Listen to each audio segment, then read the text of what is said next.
Hey guys, so today we're down at Strahan on the west coast of Tasmania. Last night we spent the night at Zeehan Bush Camp. Bush Camp, Yeah. yeah. So it was a paid campsite, but it was really nice, pretty quiet. They actually have glamping and stuff there as well, which is pretty cool. Available. Yeah. And $30 it was for the night for an unpowered site, but that's laundry and bathrooms and showers and everything included, so that's pretty good. Camp kitchen and everything like Yeah. that. There wasn't much in the area unless we kept coming, and we were getting a bit late, so pulled up. We tried a few free camps, but they weren't great, so we just kept going. A lot of roadworks and that around at the moment, so it was a bit hard to get to a few of them. Yeah, so today we're down at Strahan. We're going to do the Gordon River cruise. We're pretty excited. It's a beautiful day for it. The water's like glass out here already, and there's two big boats just by the jetty, so we're expecting something pretty fancy. I think we get a buffet lunch, I'm pretty sure, and get top off a few times and go to some islands and stuff like that. So yeah, pretty keen. Should be good.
So we're currently at Lake St Clair Lodge.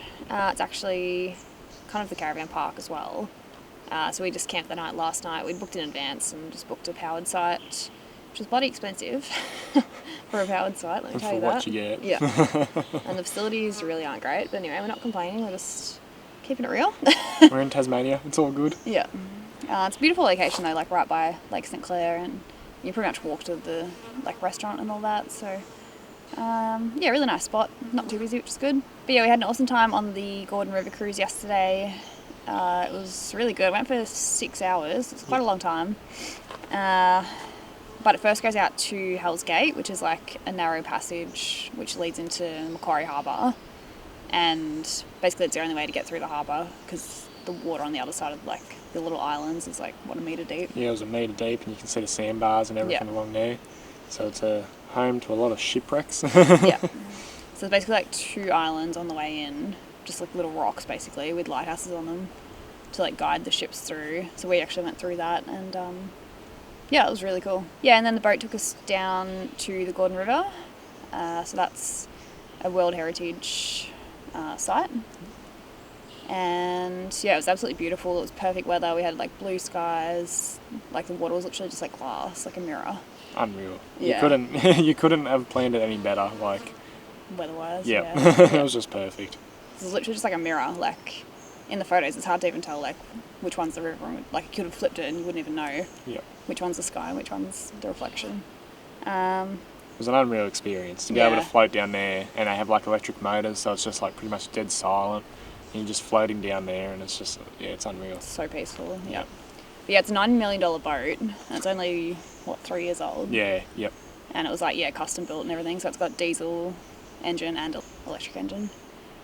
And they kind of just switch between the two, and then when they go down the Gordon River they just use the electric one, so it's super quiet, you can barely even hear the boat running. It's like a little tinny electric motor. Yeah, it's crazy. Yeah, so we actually got off down the river and did a little walk through the rainforest, learned a lot about all the trees, the Huon pine and all that, and saw a tiger snake there as well. Just chilling. Yeah. On the Huon pine. Yeah. So that was really nice. And then we went back out the river into the harbour and went up to Sarah Island, which is an old like convict island. So they used to send convicts there, obviously from England, but it was only convicts that had reoffended. Yeah, once they arrived. Yeah. So like some of the worst criminals, basically. So yeah, they kept them on the island. They had a prison and everything, and then they actually put them to work to build ships. And yeah, there's just a lot of history. We did a guided tour. So when we got there was actually, I think, 4 tour guides waiting. So like separate from the ship, but obviously they pay them. And then you just get off and kind of divide into groups, and they like take you around and explain it all and tell you all the stories. And how people died and all that sort of thing. Cannibalism. Everything happened on that island. People escaping. Yeah, it was very interesting. Like, so it was the harshest one in Australia at the time. That was like where the low of the low sort of go, or in their eyes. Yeah. But then the stories behind it were just amazing as well. The fact that, when they started to get like treated better, they were pushing out a boat every 3 weeks. A ship. We're talking, a 30-metre ship every 3 weeks. They were pushing out, made out of Huon pine. Yeah, they had a lot of trouble trying to like keep the prisoners happy and not riot and turn against the authorities and all that. Anyway, they had like a new leader come in, and he decided, okay, if we treat them better and like give them more food and like keep them happy, then they might actually like work better for us. So they did that, and that's when they started pushing out and actually working a lot better. But yeah, when they first got there, they cut down all the trees because they were using it for the boats and all that. But then they're like, oh, we have no shelter. And the winds that come through there get up to, 100k or something? So they had no shelter, and And then there's this another little island kind of next to it called Grommet Rock. And they put the women on there. But basically they had 40 on there, with ball and chain, no shelter.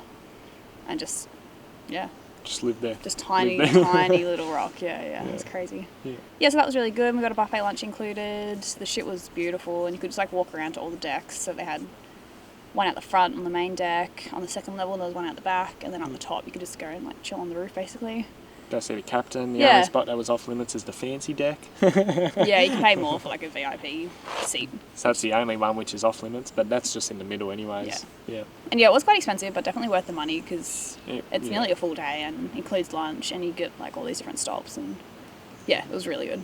And then we'd already booked in to stay at Lake St Clair that night, so we headed up through Queenstown. We stopped at a lookout up there, which was really nice. Looked over all the mining mountains, I guess, just quarries everywhere. But the lookout takes you out over this platform, and it just drops down to this old abandoned mine. It's filled up with water, and it was really good. Definitely worth it, and you can just drive all the way. It's no walk or anything.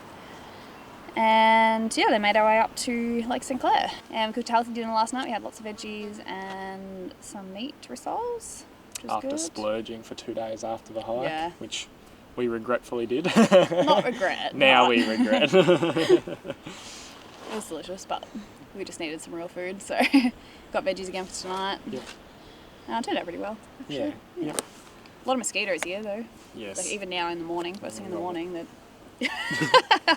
bugs everywhere. And possums. The possums are back. We heard some last night. We seen one in the bush there. It was a really good day, and we're just going to head on now to probably up towards the Great Lakes. And then eventually we're going to head back down to Strathgordon, and check out the Gordon Dam and a few things down there. Hopefully stay at Ted's Beach or somewhere, nice free camp. So that's all going to be in the next vlog, so see you guys then.